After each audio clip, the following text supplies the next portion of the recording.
So guys, आज की video में हम जानेंगे इंट्राडे ट्रेडिंग का सक्सेस फॉर्मूला। हम 5 पॉइंट्स के बारे में जानेंगे जिसको अगर आपने रिलीजियसली फॉलो किया for the years to come, I can almost guarantee कि आप एक सक्सेसफुल इंट्राडे ट्रेडर बन जाओगे। And let's start the video without any further delay. Guys, हमारा first point is that you should find your style. मेरा कहने का मतलब ये है कि बहुत सारे स्टाइल्स होते हैं ट्रेडिंग के, राइट। आप एक पोजिशनल ट्रेडर हो सकते हो या आप इंट्राडे ट्रेडर हो सकते हो, बट क्योंकि हम इस वीडियो में इंट्राडे ट्रेडिंग की बात कर रहे हैं तो अब इंट्राडे ट्रेडिंग के स्टाइल्स के बारे में जानते हैं। सो लेट्स से कि आप एक स्कैल्पर हो जो बहुत कम मिनट्स के लिए ट्रेड करता है। लेट्स से आप सिर्फ 5 मिनट्स के लिए ट्रेड करते हो, यानी आपने ट्रेड लिया और 5 मिनट्स के अंदर आपने उसको स्क्वायर अप भी कर दिया। That is known as a scalper. Whereas अगर आप एक ट्रेंड फॉलोअर हो इंट्राडे में, तो उसका मतलब ये है कि आप एक ट्रेंड की खोज कर रहे हो। आपको चाहिए कि एक ट्रेंडिंग मूव आए जिसको आप कैपिटलाइज कर पाओगे। थर्डली, लेट्स से कि आप एक मीन रिवर्जन के ट्रेडर हो, क्योंकि markets remain range bound most of the times at least in a single time frame. तो आपका अजम्पशन ये है कि अगर लेट्स से थोड़ा सा ट्रेंड आता है एक डायरेक्शन में तो थोड़ा सा वो रिवर्ट बैक भी होगा, यानी बहुत अगर मार्केट ऊपर जाता है तो थोड़ा सा करेक्शन हमें देखने को मिलता है, right. So that is called mean reversion trading, कि आप जब भी मार्केट ऊपर जा रहा है और एक छोटा सा टर्न दिखाता है तो आप वहां पर सेल कर दोगे इन दी एंटिसिपेशन की थोड़ी सी प्रॉफिट बुकिंग आएगी और आप वहां पर वो जो प्रॉफिट बुकिंग है उसका एडवांटेज ले पाओगे। So that is mean reversion trading. So आपको अपना स्टाइल ढूंढना है। मीन रिवर्जन ट्रेडर क्या आप वो हो, क्या आप स्कैल्पर हो, क्या आप एक ट्रेंड फॉलोअर हो।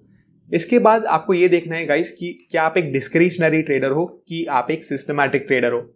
सो दोनों में डिफरेंस क्या है गाइस। डिस्क्रिशनरी ट्रेडर के पास भी सेट ऑफ रूल्स होते हैं, यानी कुछ चीजें हैं वो जो देखते हैं, चाहे वो ओपन इंटरेस्ट हो ऑप्शंस का, चाहे वो 20 डे ब्रेकआउट हो, 20 डे लो ब्रेकआउट हो, 20 डे हाई ब्रेकआउट हो, राइट। सो इंट्राडे ट्रेडर्स में भी ऐसी चीजें आप कर सकते हो, यानी 20 पीरियड का आप ब्रेकआउट ले सकते हो या ब्रेक डाउन ले सकते हो। सो लेट्स से कि आपका 5 मिनट्स का अगर आप चार्ट पे ट्रेड करते हो तो 5 मिनट्स के जो 20 कैंडल्स बन जाते हैं वो 20 पीरियड हो गए, राइट। सो उसके हाईएस्ट पॉइंट के हाई के ऊपर आप बाय करोगे, उसके लोएस्ट पॉइंट के नीचे आप सेल करोगे। 20 पीरियड का जो लो बना है उसके नीचे आप सेल करोगे, 20 पीरियड का जो हाई बना है उसके ऊपर आप बाय करोगे। इसको टर्टल ट्रेडर्स बहुत अच्छे से फॉलो करते थे और बहुत सारे इंस्ट्रूमेंट्स में फॉलो करते थे। तो मैं सिर्फ एक एग्जाम्पल के तरीके से बता रहा हूँ, this is not a system, right. So वो आपको देखना है कि आप एक इंट्राडे ट्रेडर हो तो ठीक है, बट सिस्टमैटिक हो कि डिस्क्रिशनरी हो। अगर आप एक सिस्टमैटिक ट्रेडर हो then well and good, and मैं वो रेकमेंड करता हूँ स्पेशली अगर आप एक बिगिनर हो या अभी तक आप प्रॉफिटेबल नहीं हो। I recommend you to become a systematic trader और एक सेट ऑफ रूल्स बना दो जिसको आप बैक टेस्ट कर सकते हो डेटा पे, ताकि आपको कन्विक्शन स्ट्रॉन्गर होगा। आपको पता होगा कि कितना आपका ड्रॉडाउन आ सकता है, कितना पास्ट में आया है, आप अपना पोजिशन साइज कितना रख सकते हो, ये सारी चीजों के बारे में आपको पता लग जाएगा। एनीवेज, लेट्स से कि आप एक डिस्क्रिशनरी ट्रेडर भी हो तो आप ये ट्राई करो कि आप अंडरलाइंग कॉन्सेप्ट्स के साथ चलो मार्केट के। सो मेरा कहने का मतलब ये है कि अगर ट्रेंड को इमर्ज होना होगा तो 20 पीरियड का हाई जो है उसको निकालना ही पड़ेगा, राइट। सो एक बहुत अप ट्रेंड अगर बड़ा आने वाला है तो लास्ट 20 पीरियड का हाई तो मार्केट निकालेगा ही, राइट। तो that is a very underlying concept market का कि जब भी ट्रेंड होने वाला है कि यार वो 20 पीरियड का हाई तो जाएगा ही, उसके बाद ही एक अपवर्ड्स ट्रेंड आएगा। सिंपल रीजन है, राइट। सेम वेज अगर आप डाउन ट्रेंड एक्सपेक्ट कर रहे हो और डाउन ट्रेंड अगर मार्केट में आता है तो मार्केट का अंडरलाइंग कॉन्सेप्ट ही वो है कि यार 20 पीरियड का लो तो पहले ब्रेक होगा फिर एक डाउन ट्रेंड आएगा, right. So in the long run आप एक्सपेक्ट कर सकते हो कि अंडरलाइंग ऐसे मार्केट कॉन्सेप्ट्स को आप उठा के अगर आप ट्रेड लेते हो तो आप सक्सेस एक्सपेक्ट कर सकते हो। सो अगर आप एक डिस्क्रिशनरी ट्रेडर हो या इंट्राडे ट्रेडर हो, मेक श्योर कि आप अपना स्टाइल पहले ढूंढो एंड उसको ही फॉलो करते रहो। Make sure you have a set of rules, चाहे वो सिस्टमैटिक हो या डिस्क्रिशनरी हो। एंड डिस्क्रिशनरी ट्रेडर्स सिर्फ क्या करते हैं, वो कभी इस्तेमाल करना है उन रूल्स को, वो सिर्फ अपना दिमाग लगा के यूज करते हैं। यानी लेट्स से कि मार्केट कंडीशंस बहुत वॉलेटाइल आपको लग रही है तो आप जो भी ट्रेड आपको मिल रहा है अपने सिस्टम से, आप मे बी वो ट्रेड नहीं लोगे।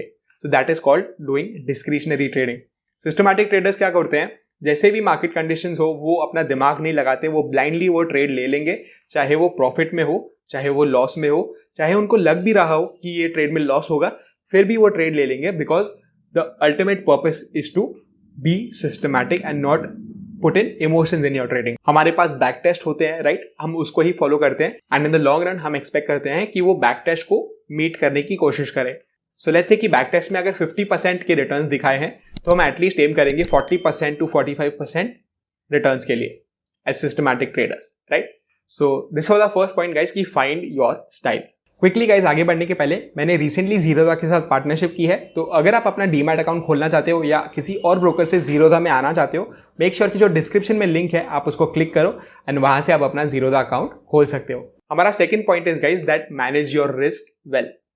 हमने अपने स्टाइल के बारे में तो बात कर ली, हमने ये जान लिया कि हम एक डिस्क्रिशनरी ट्रेडर हैं या सिस्टमैटिक ट्रेडर हैं। उसमें भी हमने ये जान लिया कि हम एक स्कैल्पर हैं या एक मीन रिवर्जन ट्रेडर हैं या हम एक ट्रेंड फॉलोअर हैं। ये सारी चीजें जानने के बाद आपको ये देखना है कि आप अपना रिस्क कितने अच्छे से मैनेज कर रहे हो, क्योंकि लेट्स से कभी कभार क्या होता है कि आपने रिस्क अगर मैनेज नहीं किया और आपने एक ही पोजीशन में बहुत बड़ा स्टॉप लॉस ले लिया, आपने अपना पोजीशन साइज बहुत हाई रख लिया और उसके कारण क्या होगा कि आपका अकाउंट साइज तुरंत कम हो सकता है अगर आपका स्टॉप लॉस हिट हो गया। तो अगर आपने होम रन मार लिया, अगर आपको प्रॉफिट हो गया, ऑल गुड, बट आपको वो एक ही गंदा ट्रेड चाहिए वो सारा प्रॉफिट्स वापस मार्केट को दे देने के लिए एंड इनफैक्ट लॉस में आ जाने के लिए, right. So you should always manage your risk well. And मैं एक छोटा सा एग्जांपल देता हूं मेरा कहने का मतलब क्या है, और आप इससे जान पाओगे कि आप अपना पोजीशन साइज कैसे सेट कर सकते हो। सो लेट्स से गाइस हमारा अजम्पशन ये है कि मेरा कैपिटल इज 1 लाख रुपीज। सो मैं हमेशा क्या बोलता हूं गाइस कि 1 to 2% of your total capital should be your risk पर ट्रेड। यानी 1 लाख मेरा अगर कैपिटल है तो मैं 1000 से 2000 मैक्स रिस्क लूंगा। तो लेट्स से कि इन दिस केस मैं 2000 रिस्क ले रहा हूं which is 2% of my capital, right. So मैं क्या करूंगा, लेट्स से कि 100 पे कोई स्टॉक है जिसको मुझे बाय करना है, मेरा स्टॉप लॉस है 95 रुपीज पे। सो हमारा स्टॉप लॉस पॉइंट्स कितने हो गए, it is 5 rupees, right. So 5 rupees को हमको डिवाइड करना है किससे, 2000 से, यानी 2000 को हम डिवाइड करेंगे 5 रुपीज से और उतने ही शेयर्स हम लेंगे which comes around 400 rupees, right, sorry 400 shares. So आपको 400 शेयर्स लेने हैं ताकि अगर आपका 5 रुपीज का नुकसान भी होगा तो आपका max loss will be around 2000 rupees which is 2% of your total capital जो हम रिस्क करने के लिए रेडी है, राइट। सो पूरा पोजीशन साइज का गेम यही है कि आपको देखना है कि आप मैक्स रिस्क कितना लेने वाले हो। In this case was 2000 rupees. आपका स्टॉप लॉस पॉइंट्स थे 5 रुपीज क्योंकि हम 100 पे बाय कर रहे थे, 95 पे हमारा स्टॉप लॉस था। हम डिवाइड कर लेंगे सिंपली, सो 2000 हमारा मैक्स रिस्क था, उसको हम डिवाइड कर लेंगे स्टॉप लॉस पॉइंट से, जिसका आंसर हमें आता है 400 शेयर्स। सो हम उस ट्रेड में 400 शेयर से ज्यादा शेयर्स नहीं लेंगे, कुछ भी हो जाए, कितना भी श्योर शॉर्ट टिप आपको मिला हो टेलीग्राम चैनल से या अपने ब्रोकर से या इवन मुझसे, मेक श्योर कि आप अपना पोजीशन साइज हमेशा कंट्रोल में रखें। Managing our risk is the holy grail in the markets guys. आपको कोई भी स्ट्रैटेजी अगर आप चूज कर लेते हो जो 100% रिटर्न्स देती है, बट अगर आपका position size is not right, आप क्विकली अपने अकाउंट को ब्लो अप कर लोगे। So this was our second point, to manage our risk well. हमारा third point is to be consistent. So आपने स्टाइल के बारे में जान लिया, आपने रिस्क के बारे में जान लिया, बट जब भी आपको वो ड्रॉ डाउन आता है तभी आप क्या करोगे, सबसे ज्यादा वही मैटर करता है। So all traders go through draw down. और मैं अगर अपना रीसेंट स्टोरी बताऊं गाइस, सो जैन में मेरा जो इंट्राडे ऑप्शन सेलिंग सिस्टम था वो एक ड्रॉ डाउन में चले गया था, विच बेसिकली मीन्स कि लेट्स से कि कैपिटल जैसे मेरा 1 लाख मैंने बताया था, वो कैपिटल हो गया था 88,000, यानी मुझे 11-12% का ड्रॉ डाउन आ गया था। और ये मुझे पहले भी आ चुका है and I have recovered well, so it was very good for me. और मुझे चलता है because draw down keep coming and going. Draw down आता है, फिर आप वापस से एक हाई मारते हो, वापस से ड्रॉ डाउन आता है, वापस से एक हाई मारते हो, और इन द लॉन्ग टर्म आपको अपना इक्विटी ग्राफ ऐसा दिखेगा, राइट। सो आप कभी कभी नीचे जाओगे बट ओवरऑल आपका ट्रेंड अपवर्ड्स डायरेक्शन में होना चाहिए। सो ये टाइम डिफरेंट क्या हुआ था गाइस कि जनवरी में ड्रॉ डाउन तो आया बट वो अप्रैल तक चला, यानी मैंने अप्रैल सेकेंड वीक तक ड्रॉ डाउन को सहन किया and that is almost 4 months of drawdown. बीच में फेब में एक दिन ऐसा था जिसमें मैंने अपना ड्रॉ डाउन रिकवर कर लिया था, बट सिर्फ वो एक दिन के लिए ही था and I was back in draw down ever since. यानी वो एक दिन मैंने ड्रॉ डाउन अपना सारा रिकवर कर दिया, 88,000 से मैं वापस से 1 लाख पे पहुंच गया, बट उसके नेक्स्ट डे से ही वापस से मैं 88,000 पे आ गया। सो वो ऑलमोस्ट 4 मंथ्स आप बोल सकते हो कि मैंने 0 पैसे कमाए, मैंने ऑलमोस्ट कुछ नहीं कमाए थे वो सिस्टम में। एंड मेरा जो डिस्क्रिशनरी पोजिशनल सिस्टम था वो थोड़ा सा मुझे हेल्प कर रहा था कवर अप करने में, बट एनीवेज पूरा कवर डेफिनेटली नहीं हुआ। एंड काफी ट्रेडर्स क्या करते गाइस कि फर्स्ट या सेकंड मंथ में ही वो अपने सिस्टम को छोड़ देते बिकॉज उनको ये लगता कि वो सिस्टम अभी नहीं चल रहा है and they would go for hunting for the next best system. But आपने ये देखा होगा गाइस कि फेब और मार्च में market was not trending much और आपको एक अच्छा सा ट्रेंड ही नहीं दिख रहा था कोई भी साइड पे। सो मीन रिवर्जन ट्रेडर्स के लिए वो बहुत अच्छा है बिकॉज उन्हें चाहिए कि मार्केट रेंज में रहे, थोड़ा सा ऊपर जाए फिर वापस से नीचे आ जाए, थोड़ा सा नीचे जाए वापस से ऊपर आ जाए। राइट। बट ट्रेंड फॉलोअर्स को चाहिए कि एक अच्छा खासा ट्रेंड आए, एंड इंट्राडे में भी कुछ बड़े ट्रेंड्स नहीं थे, स्पेशली इन फेब एंड मार्च।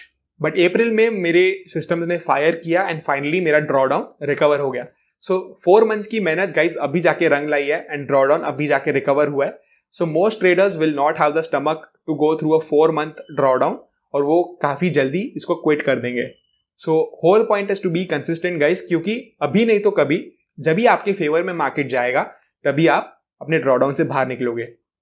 तो तब तक आपको क्या करना है, तब तक आपको सर्वाइव करना है। अगर आप सर्वाइव ही नहीं कर पाए, एंड लेट्स से वो 4 मंथ्स में मैंने अपना सारा कैपिटल खो दिया होता, अपना पोजीशन साइज गलत करके या रिस्क नहीं मैनेज करके या कभी कभी ना ट्रेड लेके, तो जो मेरे बेस्ट विनर्स थे वो मेरे पास आते ही नहीं और मैं वो ड्रॉडाउन को कभी रिकवरी नहीं करता, राइट। सो इसलिए आपको कंसिस्टेंट रहना है, बिकॉज आपको वो पता नहीं चलेगा कि वो एक हफ्ता बड़ा कभी आने वाला है जो आपके सारे ड्रॉडाउन को रिकवर कर देगा, राइट। और लेट्स से कि आपने उसी वीक छोड़ दिया, यानी एक वीक पहले छोड़ दिया, तो आपको बहुत रिग्रेट होगा कि आपने वो एक वीक पहले ही छोड़ दिया, एंड नेक्स्ट वीक अगर आप वो ट्रेड करते सेम सिस्टम तो आपको वो इतना सारा प्रॉफिट देके जाता, right. So always be consistent with your system guys. अगर आपने स्टाइल ढूंढ लिया है और आपका रिस्क मैनेज्ड है तो मेक श्योर कि आप अपने स्टाइल के साथ चिपके रहो, बी कंसिस्टेंट गाइज। हमारा 4th point is don't break your rules. तो जैसे हमने स्टाइल के बारे में जाना, हमने रिस्क के बारे में भी जाना, हमने कंसिस्टेंसी के बारे में भी जाना, बट लेट्स से कि आप अपने रूल्स ब्रेक करने लग गए because you are in a drawdown. Let's say so आपका 1 लाख का कैपिटल था, आप 85,000 पे आ गए, आपको 15% का ड्रॉ डाउन है। बट नाउ लेट्स से कि आपका सिस्टम ये बोलता है कि आप 20 पीरियड के हाई के ऊपर बाय करोगे एंड 20 पीरियड के लो के नीचे आप सेल करोगे, एंड जो प्राइस पे आपको बाय करना है लेट्स से वो 1000 रुपीज है और market right now is at 950 rupees, right. तो 950 पे करंट मार्केट प्राइस चल रहा है, आपको 1000 के ऊपर बाय करना है because that is the 20 period high. So आप क्या करते हो, आप 990 में ही बाय कर लेते हो बिकॉज आपको लग रहा है कि यार बहुत अच्छा मोमेंटम आ रहा है। 950 से आप देख रहे हो कि बहुत अच्छे से मोमेंटम आ रहा है और 990 पे प्राइस आ चुका है। सो आपका अजम्पशन ये है कि यार वो 1000 तो तोड़ ही देगा, 10 रुपए दूरी है, मैं अभी ही बाय कर लेता हूं तो मुझे एक बेटर प्राइस मिल जाएगा। तो योर सरप्राइज क्या होता है, 990 से मार्केट रिवर्स हो जाता है, वापस से 950 या इवन 940 आ जाता है। So this is typical scenario of breaking rules, और ऐसी चीजें अवॉइड करने के लिए ही मैं सिस्टमैटिक ट्रेडिंग करता हूं, बिकॉज ये सब इमोशंस मार्केट में आते रहते हैं, मुझे भी आते रहते हैं। इनफैक्ट अगर आप सिस्टमैटिक ट्रेडर भी हो तभी भी आपको आएंगे, but you have to control these types of emotions. So don't break your rules. और उल्टा साइड भी ऐसे हो सकता है कि लेट्स से 1000 का ब्रेक आ गया बट आपने वो ट्रेड नहीं लिया, व्हाई, बिकॉज आपको लग रहा है कि मार्केट नीचे गिर जाएगा। सो लेट्स से कि मार्केट में एक बेरिश मोमेंटम आ रहा था एंड आपको एक 20 पीरियड का हाई का ब्रेकआउट दिखता है, तो आप बोलोगे यार बेरिश मोमेंटम है, मार्केट तो नीचे ही जाने वाला है, why should I even take the trade, right, क्योंकि market is in a bearish momentum और नीचे ही जाएगा, तो ये फेक ब्रेकआउट हो सकता है। एंड टू योर सरप्राइज वो पूरा एक वी शेप्ड रिकवरी आ जाती है और बहुत अच्छा सा अप ट्रेंड आ जाता है, बट आपने वो ट्रेड ही नहीं लिया तो वो आपका ड्रॉडाउन रिकवरी नहीं हुआ। So this is the importance of sticking to your rules guys. और अगर आप 1 या 2 बड़े ट्रेड्स भी मिस कर दोगे तो आपको काफी प्रॉब्लम्स आ सकती है and you can increase your drawdown for some time. आपको लॉन्ग टर्म में इतना फर्क तो नहीं पड़ेगा बिकॉज 1 वीक या 2 वीक या इवन 1 महीने के बाद वो आपका ड्रॉडाउन रिकवर जरूर हो जाएगा, बट डेफिनेटली गाइज आपको जो मीटियर ट्रेड्स है यानी बहुत अच्छे वाले ट्रेड्स है वो मिस हो जाएंगे। सो ओवरऑल लेट्स से आपके सिस्टम ने 50% बनाया, सो आप सिर्फ 25 या 30% के साथ रह जाओगे बिकॉज आपने अपने थोड़े से इमोशंस डाले एंड आपने वो टॉप ट्रेड्स मिस कर दिए, तो आपके रिटर्न्स डेफिनेटली हाफ हो सकते हैं या मे बी उससे कम भी हो सकते हैं। So it is very important to not break your rules and follow your system consistently. Guys हमारा 5th point is to be patient. हमने ये सारी चीजों के बारे में जान लिया, बट अगर आपने पेशेंस नहीं रखा, आप कंसिस्टेंट नहीं रहे, तो आपको कुछ फायदा नहीं होगा इन सारी चीजों से। अगर आपने ये चारों पॉइंट्स को भी फॉलो कर दिया बट आपके पास पेशेंस ही नहीं था, तो आप लॉन्ग टर्म में डेफिनेटली नहीं सस्टेन कर पाओगे। सो लेट्स से कि आपका एक्सपेक्टेशंस सडनली राइज हो जाते हैं for some reason. Let's say आप विनिंग स्ट्रीक पे हो एंड आपने 100% का रिटर्न कमा लिया, let's say in a year और 2, आप बहुत खुश हो, तो आप क्या करते हो, सडनली अपना रिस्क पैरामीटर्स बढ़ा देते हो। तो उससे क्या होता है, लेट्स से 3-4 मंथ्स का अंडर परफॉर्मेंस आ गया, तो अगेन आपका 25-30% ड्रॉडाउन जो ओरिजिनली होता वो अभी कितना हो जाएगा, ज्यादा हो जाएगा, राइट, क्योंकि आपने रिस्क को अपना बढ़ा दिया है। 50-60% का आपके पास ड्रॉडाउन आ जाएगा and you will not be able to trade any more. आपके दिमाग में ये आएगा कि यार लास्ट ईयर ये सिस्टम इतना अच्छा चल रहा था, ये साल इतना अच्छा क्यों नहीं चल रहा है। But the problem is not with the system, the problem is with your expectations. और आपके पास पेशेंस ही नहीं था कि आपका जो प्रोसेस आप फॉलो कर रहे थे वो आप कंसिस्टेंटली फॉलो करते रहो, एंड आपने रूल्स ब्रेक कर दिए, ये सारी चीज़ों को आपने वॉयलेट कर दिया जो हमने 4 पॉइंट्स के बारे में बात किया, and you did not have patience, because of which वो अंडर परफॉर्मेंस के टाइम आपने डेफिनेटली वो सारे गेन्स को इरेज कर दिया, या at least some part of it आपने उसको इरेज कर दिया, राइट। सो ये पांचों पॉइंट्स को गाइज अगेन रिव्यू करना, मेक श्योर कि आप इसको फॉलो करते रहो, and I am pretty sure कि आप एटलीस्ट 1 साल इसको फॉलो करोगे तो nobody will ever be able to stop you from becoming a successful intraday trader. अगर आपको वीडियो पसंद आया, make sure to smash the thumbs up button below, क्योंकि ये चैनल को बहुत हेल्प करता है, एंड आपके लिए सिर्फ 2 सेकंड्स का काम मैं हर वीडियो में आपसे मांगता हूं, and I hope you do that. मैं आपको मिलता हूं अगले वीडियो में। Bye bye.